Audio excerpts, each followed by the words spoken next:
the one thing they would ask is it halal? That's the one thing they would ask.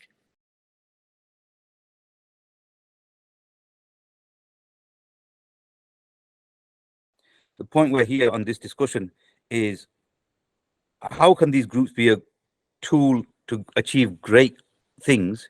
Because you've got a cohort of 20,000 Muslims or 10,000 Muslims or 2,000 Muslims who are all got good intentions.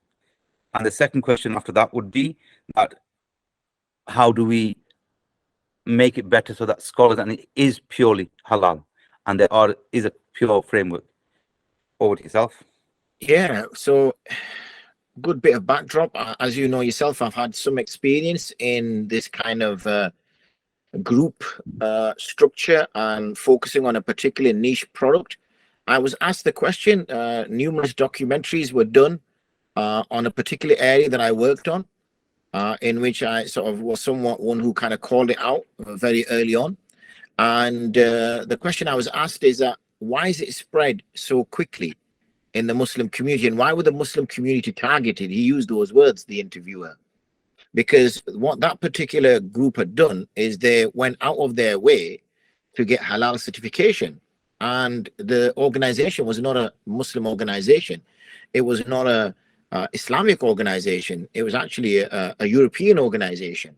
And what they'd done is they'd approached a outfit that I'd never heard of, and they got certification to say that this thing is halal. So when I was asked this question, and I said, well, the thing is what works with in our communities is loyalty. We still have a community structure. So, and we tend to spread word by mouth very quickly. So some of the groups you just mentioned, you'll be surprised how quickly they form.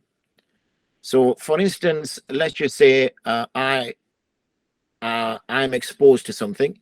Then I will quickly let my brother know, my uncle know, my auntie know, my whatever. And I will literally, you gave this, the kind of cold calling sales pitch the guy gave to you. And I will literally be banging on about this thing, literally day and night, until I got these people to sign up to it. And they wouldn't have a foggiest. The one thing they would ask is it halal? That's the one thing they would ask.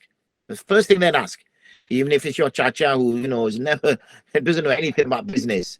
He's probably just, you know, he might even be an immigrant, and he doesn't know anything. But this young man is telling him, his nephew or his grandson or whatever, that look, you know, that there's this thing, we can make some good money. It just needs a £500, investment. It could be £1,000 by the end of next year. So the first thing they used to ask is it halal?